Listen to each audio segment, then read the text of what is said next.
pay $8 million for a vendor that checks the phone GPS? I'll do that. Would Smarkets ever do B2B? Well, it sounds like you try to with geolocation.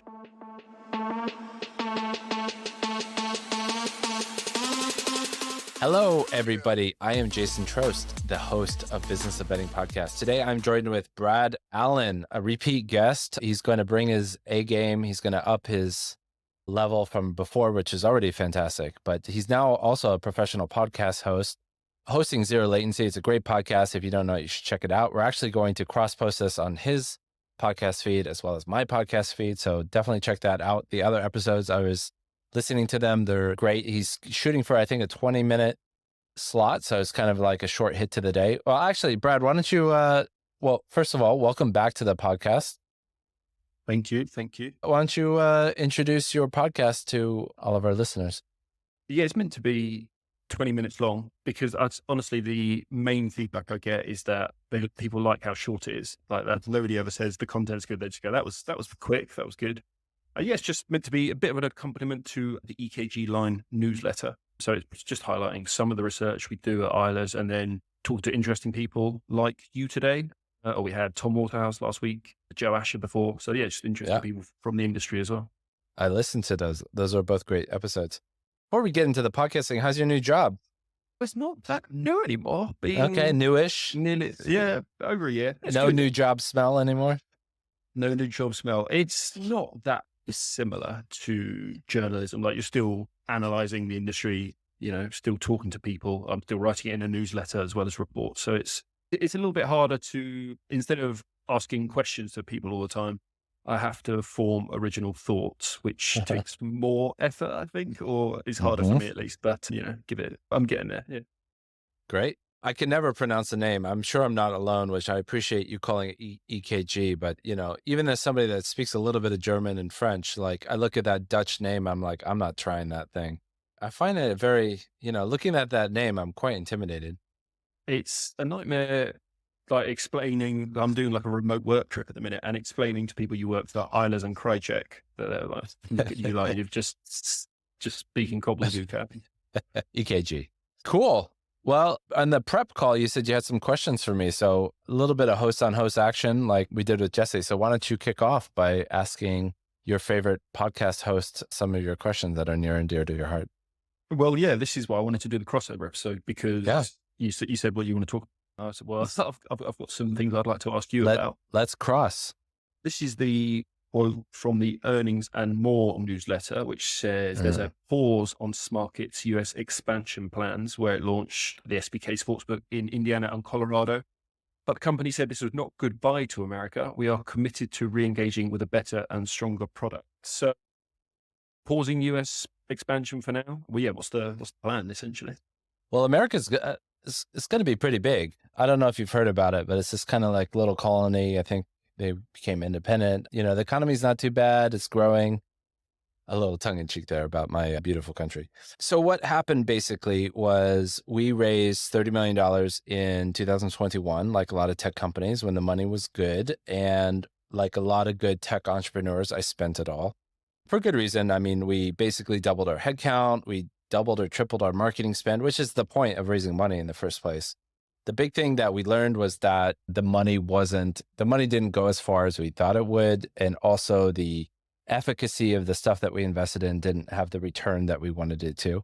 So like a lot of tech companies, we got religion, we, went back to shape, we hit the gym again, I guess, if you want to use a personal fitness metaphor. We were very out of shape and overweight. And, we basically spent 2023 getting back in shape. And so what I think that newsletter was pointing to was just sort of a corporate belt tightening. And in the US in particular, we have never really found product market fit. Like a naive entrepreneur, I kind of thought we would just take our UK product and put it in the US and it would be pretty good. And that was naive and short-sighted and didn't really work.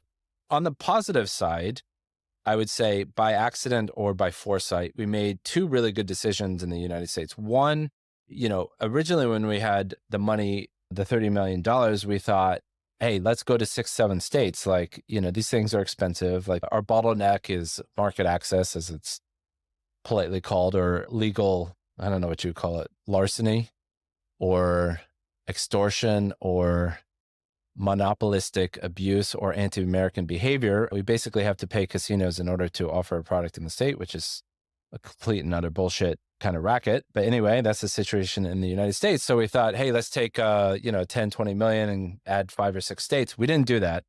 And, with hindsight, I don't know if that was just sort of, we didn't get to it or it was foresight, but I'm so happy we didn't do that. We just ended up going live in 2 states.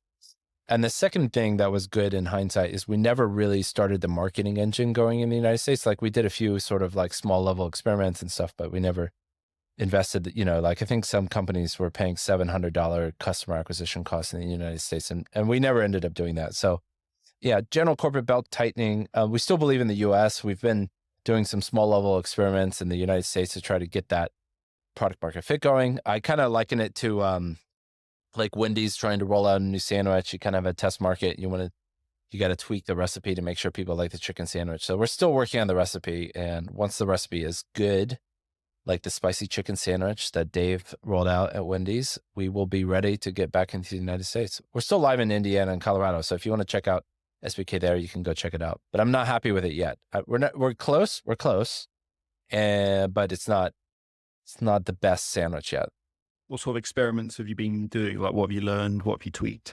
Bet types was a lot. So, a lot of the props and same game parlays and stuff with American sports, that was probably the biggest thing that we were missing. The second biggest thing is sort of payment customization. I mean, a lot of this stuff is very non-sexy, but payment customization, working the bugs out of geolocation, because we have our own geolocation software, kind of like the fit and finish and polish for the US better just wasn't there. I think we've largely closed that gap, but I still wouldn't say it's fucking awesome. Go check it out. And that's what we're working on doing, is getting it to the point where I'm like, it's fucking awesome. You should check it out. And it's not there yet. Yeah. Because I would say the original SBK product was all about, or more about sort of size and totals, wasn't it? And it seems like the US market, as you said, is player props, SGPs. So do you need to go to third parties for that? Because that's not like Smarkets' traditional core competency. The data, I think it was mainly a data problem. So I think we paid for some more data providers to kind of fill out, especially the props and the same game parlays and stuff. You need some special data for that, which we don't do our own data, but we do our own pricing. So the pricing stuff we did have to build, and the integration with extra data providers we had to build. I would say a lot of it was also the legacy of being an exchange, in the sense that exchange bettors don't bet on all this weird shit. And so I also underestimated how much sort of a sportsbook customer wants to bet on esoteric markets. That just wasn't our focus for the first 10 years of the company. Sounds like you're still committed to the market long term. Oh yeah. No. I was listening to, I was listening to your predictions episode, and you guys kind of are like, it's FanDuel and DraftKings race. And then, you sort of have Fanatics and then. I still think that, like, there's and I'm saying this as somebody who has a worse product than all those guys, but I still think, according to what's possible, I don't think FanDuel and DraftKings are great products. I think there's so much more interesting stuff that you can do in the space. So I don't think that, like, in 10 years, those companies will be 1 and 2. I think that there's companies that will come out of left field that we've never even heard of, or hopefully us, and companies you've never heard of, that will sort of like the TikTok, like we all thought it was like a Facebook, Instagram world, and then TikTok comes and starts crushing Facebook and Instagram. So I see sports betting being more like that, rather than it's going to be Facebook in 10 years. Yeah, I only asked because a lot of European companies like, Unibet have essentially have picked up their ball and gone home. I guess, why do you think it is still an opportunity? Is it just because you think the product's not where it could be? Why do I think we have an opportunity, or why haven't we pulled out of the market? Yeah, both of those questions. Like, well, because a lot of companies have done that. Basically said, okay, we can't do this at our size without the advantages that FanDuel has. So, I mean, the main reason is probably I'm arrogant and stubborn. Is probably the business school reason. The reason I got into sports betting in the first place is a little bit circuitous, but I really liked the idea of prediction markets. So I thought the fact that you could bet on a presidential election, holy shit, this is so fucking cool, but nobody does this. There's got to be a better way to. That was kind of my hook. And then my second aha for sports betting, I was like, and I used to be a stock trader, people pay these odds to bet. People pay 5-10% margin, and now 10% margin is starting to get on the cheaper side. Margins in these esoteric bets are I don't know, 30, 40, 50%. And, you know, from my naive techie trading perspective, I was like, who the fuck pays these bid offer spreads? And it turns out pretty much everybody. And so the other thing that kind of keeps me in the fight is that, to me, sports betting is a giant, like, usury is too strong of a word, but pretty much anytime somebody places a bet, they're getting ripped off, almost certainly. And by ripped off, I mean, they're paying, you know, a transaction fee of 10% plus. You know, like, think about the things that you do in your life that where you're paying a transaction fee that high. The National Realtor Board, the Realtors of America, just lost a case or something. Like, you have to pay 6% transaction fee to realtors. That doesn't include the tax or lawyers or stuff, but you pay 6% to realtors to do a house. And, you know, there's a lot of smart people out there. Like, it's crazy to pay 6% to do a house. And obviously there's way more involved in buying and selling a house than a sports bet. Now, you take a sports bet, which is basically a database transaction. You have computers talking to each other. You change a number in database here and change a number in database here, and people are paying 10%. That's the core reason, like, I'm still in the fight, because all of these guys, you know, you name it, all the people that you were talking about, like, who are winning, they're all ripping people off. And my perspective is, fuck that. There. And is it tricky though? So as you said, like, SGP margins can be 30% hold, something like that. If you're trying to do that yourself, and I think part of the reason those margins exist because there's so much pricing uncertainty, like, it's quite hard to, you know, That's all not these why. different things. I think that's The, part of the reason they would say we can just tack on some of this margin because we don't know. So let's just make it oh safe. yeah. You know what I Is mean? that what their That's 1 what they would billion say. revenue a year says, that they're not making enough money on these? Yeah, Huh? it's a tough math problem, and sometimes it's Sure. feasible. So let's add on some margin. Obviously, Sure. that's, you know, also the more legs you add. You know, if you add 4% times 5, you get up to whatever it is, 50%. So that's another part of it. But some of it is protection, I think, as well. I think you're being charitable. I mean, there totally is. There's a lot of things in sports betting that make it actually hard to make prices. There's a concept in trading called information asymmetry, another concept called adverse selection. And basically these concepts are very real, and you can lose a lot of money placing bets on sports, even if you have good data and all that kind of stuff, for all kinds of reasons. But, you know, it's basically, as you get under 4%, sports betting gets really hard. You know, there's some kind of a geometric relationship between volatility and your edge, but things don't really change until you're under 4%. Around 4, anything kind of above 4%, if you do a Monte Carlo on that, you're going to make money most of the time. As you get closer and closer to zero, you're going to swing wildly. And then as you get kind of asymptotically close to zero, you're going to make money 50,000,001% of the time and lose money 49.99999% of the time. So, like, anything generally above 5%, unless you have really bad data, you're going to make money. You're going to make money. Yeah. The last thing I wanted to ask you about was geolocation. So there was an article in the FT this week looking at GeoComply and then looking at a couple of their competitors, XPoint and Radar. And, you know, there's a quote in there basically saying, GeoComply, it works, but it's damn expensive, something like that. And as far as I know, Smarkets was one of the only companies just to go, all right, let's not pay this. Let's just do it ourselves. So how easy was that? And why aren't more people doing it? Why are they paying multi-million dollars a year in geolocation fees? It's a good question. And I think this question kind of opens the door into why I think there's so much underdevelopment in sports betting. But the quick answer was, it was easy. We did it, I want to say, with like 2 or 3 people. We got regulated with 2 or 3 people. Like, it doesn't require a giant effort. I heard some explanation from one of the big bookmakers. I won't say which one it was, but we were talking to one of the bookmakers about selling them our solution. And they said something about they wanted to use a third-party geolocation so that they wouldn't have liability for somebody betting in the wrong jurisdiction, which I can't imagine is a giant risk. The main reason that most operators don't do it, at least from where I'm sitting, is just they're not very strong technical companies. I mean, like, what they are good at, they're good at brand, they're good at marketing, they're good at acquisition, they're good at bonusing, but their technology and innovation from a technology perspective is not their strong suit. And I think people just sort of, take the easy way out and pay the geo comply tax, and it was easy. And I think there's also something to, like, there was sort of the rush of 2018, 19, 20, and geo comply, like, take your hat off to them, right place, right time, right product. Like, GeoComply, they're rumored to make, I don't know, 80, 100 million EBITDA a year or something. That they're absolutely crushing it. For sure, they're overcharging everybody, like for sure, for what's essentially using your phone's GPS. It's really amazing that they can make, millions and millions of dollars from checking the phone's GPS. I mean, there's a little bit more to it, but not really.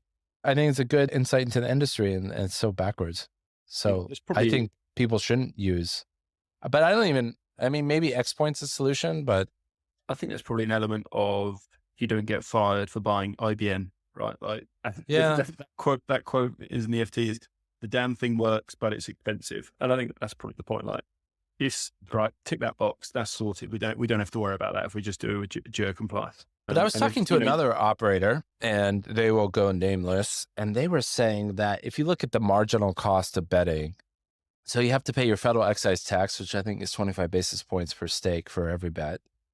And then you have I'm talking about like the fees per bet, and then you have your rev share for some data providers, and then you have your geolocation checks that are done. And I think the geolocation checks for certain jurisdictions at certain times is not insignificant, especially if you're by a border, the thing like phones home all the time. And I think it's quite expensive. And I think the GeoComply expense is a giant part of the cogs of these big companies. So I don't think it's insignificant. I think I did the back of the envelope that I think like FanDuel, DraftKings, and I was just sort of like finger in the air guessing. Like if you think that GeoComply makes 100 million EBITDA, I have no idea what the revenue is, and like FanDuel's 30% of the market, like FanDuel's like paying $50 million a year for GeoComply to check the GPS of somebody's phone. Even if you're FanDuel, 50 million here and 50 million there adds up to real money at some point. Yep. I wonder. Again, this FT article says BetMGM spent 8 million on it. I'm told that's not true, so I don't know. But yeah, probably tens of millions for the market leaders, you would have thought. Yeah, let's say it's not true, but kind of true. I mean, MGM's around 7-8% of the market. Is that right? So like if you ballpark GeoComply's revenue at 100 million, and BetMGM's 8%, it's going to be around that. And you think it's crazy. You pay $8 million for a vendor that checks the phone GPS. I'll do that. Would Smarkets ever do B2B? Well, it sounds like you try to with geolocation. Well, we didn't seriously try. We called a few people and said, would you be interested? And they said, yeah. And we sort of talked about it, and it just sort of never got anywhere. I mean, part of my problem is that like my heart's never been in B2B. It's just, I find it very uninteresting, even though I think it would be good for our business, kind of diversify the revenue. And, we built this technology that obviously is worth something that other operators could use. So we've played with the idea. If you want to, if you're listening out there and you're a small operator and want to give it a try, reach out to me and we can talk about doing something like that. But it's not something that, my heart is in the fight on the pricing and product side. So that's kind of, you only have so many calories in the day to spend on your effort. And that's kind of where we put our effort in trying to compete on the product side. Yeah, it does sound like the smaller operators are looking at alternatives because they can't afford it. So, people like X Point, Radar. So, well, I mean, just to finish off this story, I think when we first started, we actually contacted GeoComply just because we never had any experience with this kind of stuff, because you don't have to do this stuff in Europe and the UK. And I think they sort of like estimated the first year billing, and I think it was like $500,000, which, is cheap compared to like what BetMGM might have to pay or something like that. But as a small startup, I was like, you want $500,000 for this? Like, I'm not fucking paying that. So that's actually why we ended up billing it, because when I saw that bill, if they were cheap, if they're like, let's say it was like $5,000 a year, I probably would have just used GeoComply, because you're like, it's just one less thing to build. And I don't really want to be in the business of checking, whatever, all this compliance stuff, but we just ended up doing it. Yeah. Are you inspired? I am not an entrepreneur. So I just look at what everyone else does and criticize it generally. It's just quite a lot easier. What's your current play on the state of the industry? Just kind of stasis, and like ESPN Bet might play and Fanatics might play, but it's kind of like business as usual? Or do you think something will shake it up? What I'd be interested by is some of the numbers. You might have seen them yourself because it's your whole area that Sport Trade is doing. They publish some of the bets that are being struck and some of the liquidity. And, they're doing like 38K bets on college basketball totals, which, if they can do that regularly, if they can do that consistently, and they can do it for everyone, that's a little bit of a game changer, because I'm sure you could go get bet like $200 on the same thing at Pinnacle or, Crystal, who are always held up as sort of the, places to get money down, or even Circa. So I think that's quite interesting. I meant to ask you, have you moved to the States or are you still based in the UK? I'm based in the UK. I've been in South America for about 3 months. So no move to America yet. For work or for pleasure? Been working. Yeah. And how is LATAM? It's good. I'm in Lima currently. It's like sunny every day. There's a beach to surf at. The food's good. So yeah, it's better than England in January, which, as you know, is terrible. It's a pretty low bar. What's your Spanish level at? ¿Cómo estás, Brad? It's good enough. Like, I'm really good at ordering food and drinks and coffee now. I've nailed that transactional stuff, but still when I hear like actual Spanish people talk, remember I'm awful at it. So the reason I was asking where you are is I thought maybe you're in the US and you had an ability to test these products because, it's kind of tough to test these things remotely. So like, because of that, I'm not in New Jersey. I don't get a chance to test sport trade unless I'm at the SBC conference or something like that. But what's your, like, it is probably interesting if they're able to take big bets. Have you noticed a lot of volume increasing and people moving to that? Or is it still pretty fringe and niche? Only anecdotally. Obviously, these are the numbers they share themselves to sort of highlight what they're betting on. And it's hard in New Jersey because they still don't publish by operator, do they? They publish it by license. So yeah, it's tough to know for sure. But when we tested the product, I think we tested against the other exchanges in the US at that time, like Mojo we tested, which is ceased to exist or has been bought by Flip now. And the other one, Profit. And Sport Trade was the best of the bunch, I think, but quite a clear margin. So I think it's a decent user experience at them. I probably should know better, but my knowledge of ESPN Bet is basically Penn is operating it with the ESPN name, right? It's not ESPN people running it. Is that the right setup? Is that the right way to think about it? So they basically reskinned Barstool Sportsbook, which was a Penn product, Penn platform, Penn front end, everything like that. Yeah. When they relaunched as ESPN Bet, they did just reskin it, rebrand it and relaunched it, which is, so we've got a note coming out this week, basically 5 questions we have for these companies at earnings calls. And the question we had for Penn was that the right decision? ESPN Bet was top of the app download charts. They probably had a couple of million downloads or something. And for the product, when we tested it, was 7th best in the market, maybe, like not that good. The SGP engine wasn't as good as the others. There was like limited features in terms of data visualizations, all that kind of thing. It was just kind of average. And our question was that the right decision, or should you have waited 8 months, whatever, just keep it as Barstool Sports, but take your 2% share, but then build the product all that time? Because they do have obviously a lot of engineers that are going to have a big budget to develop it. They will almost certainly improve it. When you say they, you mean Penn, right? Not ESPN. Yeah.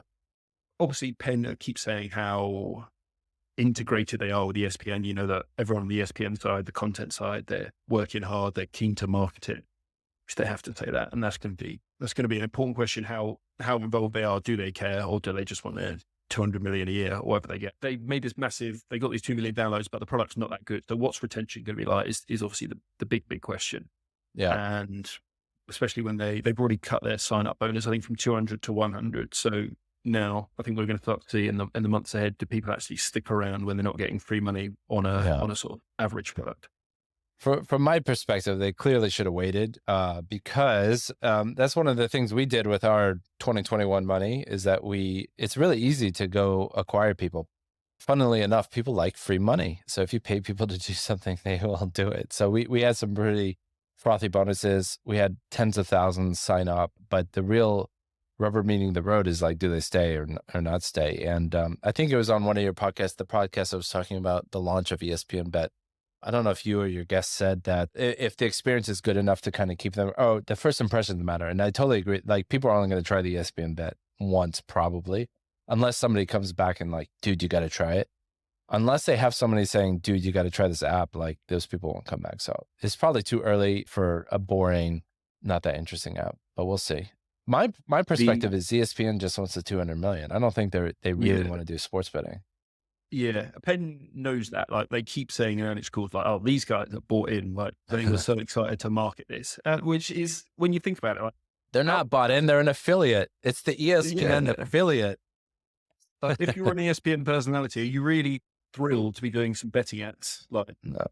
surely not. No. What's interesting? Rush Street Interactive had a call this week. It might have been a Needham conference, and their CEO Richard Schwartz talking about the impact of ESPN, and he said, "We've not seen any yet on any of our player values or any of our signups," but he said, we think that they are going to grow the market, which is good for us because once someone signed up to ESPN who might not have signed up to a betting app otherwise, they might then try other betting apps.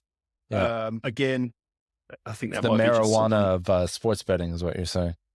maybe, but again, I'm skeptical of that personally. Like how many people are actually signing up and then going from there to Bet Rivers? I find that a little bit hard to believe personally. On one of your episodes, you were talking about Rush Street is a good acquisition candidate. I didn't understand the logic of that. Was it just because they have good casino content and it would be a good add-on? Like, what was the thesis around that?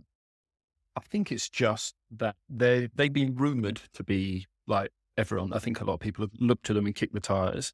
I think that's sort of well known. And I think there's a general expectation that M&A will pick up in 2024. I think a lot of you speak to bankers and the like, and they expect that.